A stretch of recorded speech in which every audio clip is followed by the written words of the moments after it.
Pemirsa, 8 partai politik calon peserta pemilu hari ini mendaftar ke Komisi Pemilihan Umum di Jakarta. Ya, pemirsa, pendaftaran mulai dibuka hari ini hingga 14 Agustus 2022 mendatang.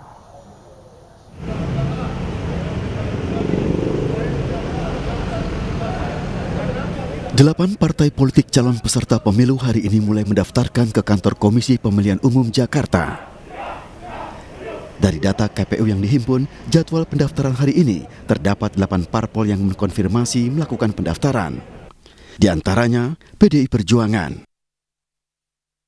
Partai Keadilan dan Persatuan, Partai Keadilan Sejahtera, Partai Reformasi, Partai Nasdem, Partai Rakyat Adil Makmur atau Prima, Partai Perindo, dan Partai Gelora.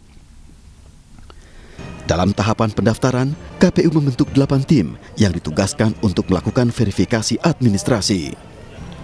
Setiap tim nantinya akan bertugas melakukan verifikasi administrasi yang akan menangani 3 kategorisasi parpol sesuai Undang-Undang Pemilu Nomor 7 Tahun 2017 tentang Pemilu. Ketiga kategori tersebut yakni parpol peserta pemilu 2019 yang lolos parliamentary threshold, parpol pemilu 2019 yang tidak lolos parliamentary threshold, serta partai politik baru. Tim Liputan iNews melaporkan.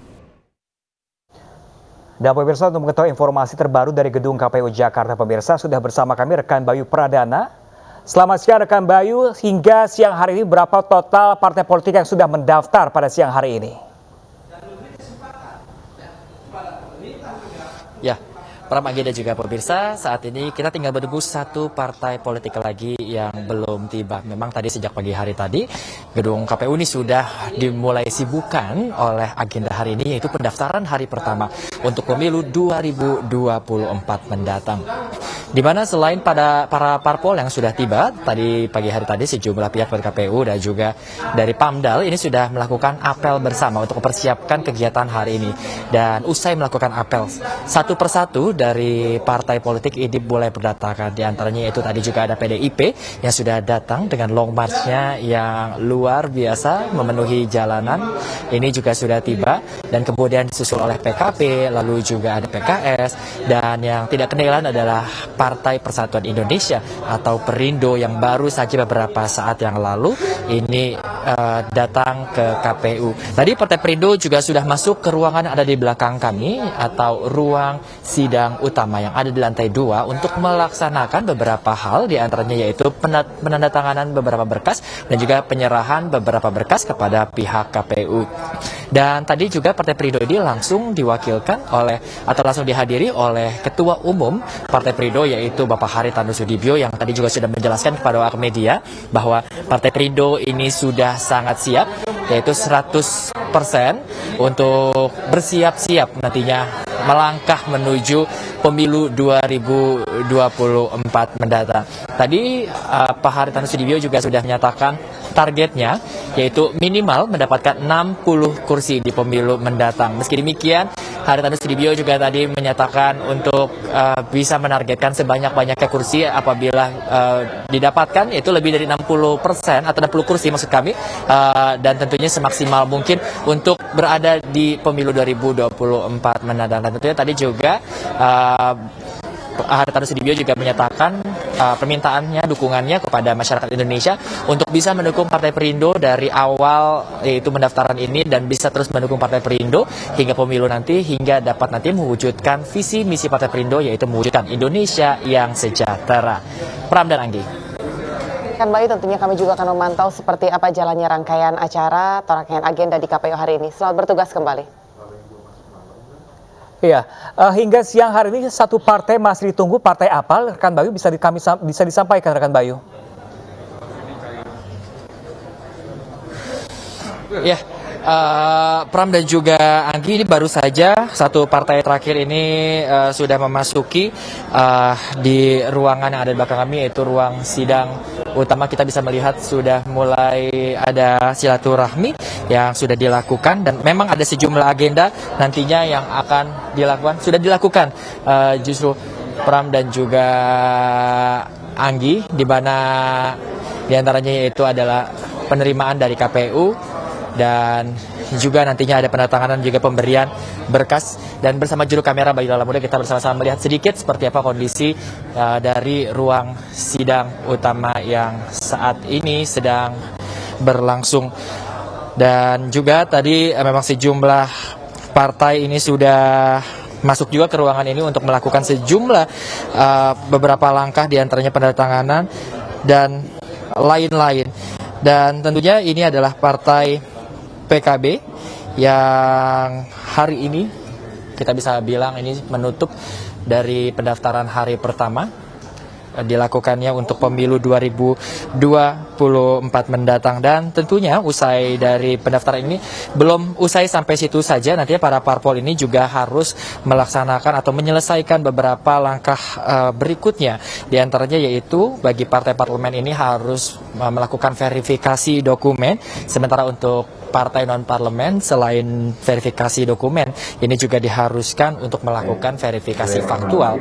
Sementara itu juga sudah ditetapkan beberapa tanggal, diantaranya yaitu nantinya ada tanggal 14 September, yaitu pengumuman pertama, di mana apabila memang dari tanggal 14 September ini masih belum ada kelengkapan dari parpol ini, diantaranya kelengkapan dokumen ataupun dari faktual, nantinya akan dikasih waktu kembali, diberi waktu kembali, yaitu waktu untuk memperbaiki, yaitu dari 15 hingga 28 September. Sementara nantinya hasil final untuk dokumen ini akan dikumpulkan pada 14 Oktober mendatang, dan tentunya akan diadakan pengecekan faktual yaitu pada tanggal 15 Oktober sampai dengan 4 November. Baru nantinya akan ada penentuan yaitu tanggal 14 Desember, di mana dari penentuan inilah akan diumumkan partai-partai mana sajakah yang bisa berkompetisi di kontestasi politik pemilu 2024 mendatang. Pram dan Anggi. Ya, Bayu, untuk agenda pendaftaran hari ini, seperti apa alur pendaftaran para calon partai politik? Ya, ini dia yang menarik adalah tidak perlu waktu lama bagi para parpol untuk mendaftarkan partai mereka, parpol mereka untuk pemilu 2024 mendatang. Tidak begitu lama, di mana maksimal masing-masing parpol ini maksimal hanya bisa membawa 62 orang saja, di mana 12 dari wakil partai mereka ini akan naik ke atas ke lantai 2 atau masuk ke dalam ruang sidang utama yang ada di belakang saya ini, dan sisanya 50 diantaranya ini akan menunggu di bawah. Sementara nanti 12 orang perwakilan ini akan masuk ke dalam lobi KPU dan menandatangani kehadirannya, dan nantinya langsung akan naik ke atas untuk memberikan sedikit speech atau pidato, dan kemudian akan menyerahkan dokumen kepada KPU, dan kemudian nanti dari KPU akan kembali memberikan penyambutan kepada parpol, dan kemudian akan tutup oleh foto bersama. Memang tadi sejumlah parpol juga mengapresiasi dari KPU, yaitu dengan menggunakan sistem digital. Dari ada sistem digital ini para parpol ini merasa lebih dipermudah tanpa harus membawa dokumen yang begitu banyak demikian. Dan juga memang ini yang membuat juga proses hari ini, proses pendaftaran di hari pertama ini terasa lebih cepat dan juga lebih mudah tentunya.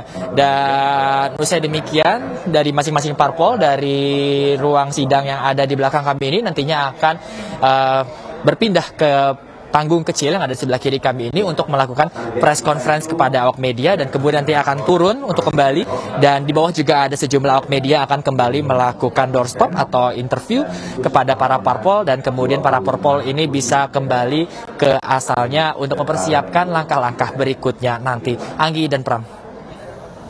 Oke, baik, terima kasih rekan Bayu Prada langsung dari Gedung KPU Jakarta. Terima kasih rekan Bayu. Pemirsa, Ketua Umum Partai Perindo Haritanu Sudibyo mengatakan Partai Perindo siap 100% menghadapi pemilu 2024. Ya, pemirsa, berikut ini pernyataan dari Haritanu Sudibyo dalam konferensi pers usai pendaftaran tadi. Kepada teman-teman media yang hadir di sini, jadi saya dan kawan-kawan dari DPW Partai Perindo, Sekjen dan para waketum, para ketua ada di sini. Baru saja kami menyelesaikan pendaftaran Partai Perindo sebagai calon peserta pemilu 2024.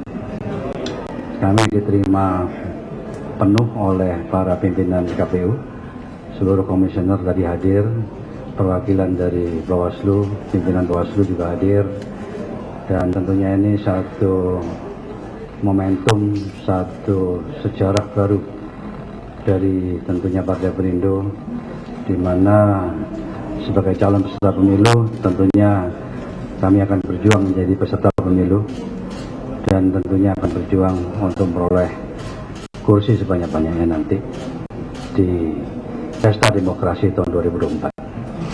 Jadi kepada teman-teman media, kami melaporkan ini sekaligus mohon doa restu supaya Partai Perindo dapat terus memberikan warna kepada masyarakat tentunya secara positif, dan kepada media tentunya saya sampaikan doa restu juga bantuan supaya apa yang dikerjakan dilakukan Partai Perindo dapat disampaikan kepada masyarakat. Saya rasa itu saja dari saya. Terima kasih. Mungkin nanti Pak Sekjen mau menyampaikan tambahan. Wassalamualaikum warahmatullahi wabarakatuh. Ada pertanyaan, silakan. Target kursi tentunya harus maksimal. Kalau dibilang angka, saya menargetkan minimum 60 kursi PRRI. Mudah-mudahan lebih. Ini kan Presiden baru saja teken terkait dengan pameran 3 provinsi di Papua. Nah, apakah itu juga yang dipersiapkan oleh Perindo? Misalnya ada pembuatan kantor di sana, atau sudah mulai ada kader-kader di sana? Sudah. Kebetulan di Papua kader kami banyak. Jadi tidak sulit untuk mencari pengurus-pengurus atas pemekaran tersebut. Ya. Pak, bahkan dari Partai Perindo mungkin pelaksanaan pemilu 2024 nanti kira-kira yang perlu hindari, mengingat Perindo berapa kali kan sudah ikut kontestasi, Pak. Ya, tentunya yang perlu dibenahi adalah hal-hal yang menjadi catatan ya, kekurangan pada pemilu tahun 2019. Saya sangat berharap tentunya nanti penggunaan daripada digital itu lebih dimaksimalkan, misalnya dalam perhitungan suara ya, karena sekarang eranya sudah berubah ya, berbeda dari 2019 lalu, di mana internet digital itu sudah umum ya di tanah air. Ya, tentunya hal lain yang juga mungkin Pak Sekjen ada mau nambahkan yang mau disampaikan, silakan. Tetap. Pemirsa, beralih ke informasi lain, Komnas HAM kembali memanggil ajudan beserta asisten rumah tangga Irjen Verdi Sambo. Ya, pemirsa, pemanggilan ini terkait peristiwa baku tembak di rumah dinas Kadif Propam nonaktif Irjen Verdi Sambo. Dalam rangka melengkapi rangkaian pemantauan dan penyelidikan peristiwa baku tembak di rumah dinas Kadif Propam nonaktif Irjen Verdi Sambo, Komnas HAM kembali memanggil 1 dari 7 ajudan Irjen Verdi Sambo. Ajudan ini merupakan sosok yang tidak hadir pada pemeriksaan tanggal 26 Juli 2022 lalu. Komnas HAM juga turut memeriksa asisten rumah tangga yang merupakan orang yang berada di sekitar lingkup Irjen Verdi Sambo dan istrinya Putri Chandrawati. Sebelumnya Komnas HAM telah memeriksa 6 ajudan yang mana Baradae termasuk di antaranya. Lihat dong itu pertanyaan.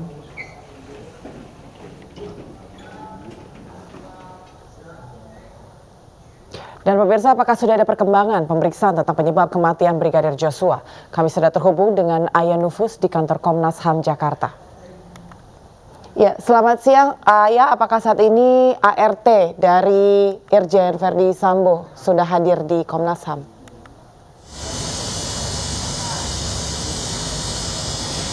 Ya, Pram, Anggi, dan juga pemirsa, Komnas HAM kembali melanjutkan tahapan pemeriksaan terkait kasus baku tembak yang terjadi di rumah dinas Kadif Propam Polri nonaktif Irjen Verdi Sambo, di mana sebelumnya telah dilakukan pemeriksaan terhadap 6 ajudan pada 26 Juli 2022 lalu. Dan hari ini Komnas HAM kembali memanggil 1 ajudan yang sebelumnya tidak dapat hadir atau berhalangan hadir dalam panggilan pemeriksaan oleh Komnas HAM. Dan juga hari ini ajudan hadir bersama dengan asisten rumah tangga, yang mana dari pantauan kami tadi ajudan dan juga ART atau asisten rumah tangga telah tiba pada pukul 10:15 waktu Indonesia Barat.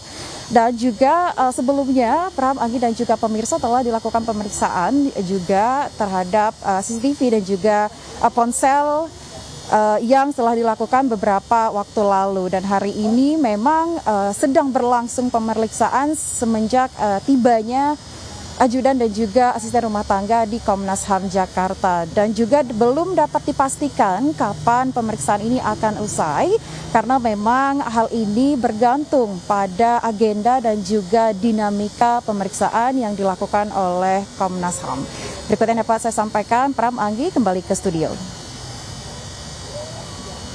Fus, langsung dari Komnas HAM, terima kasih rekan Ayu.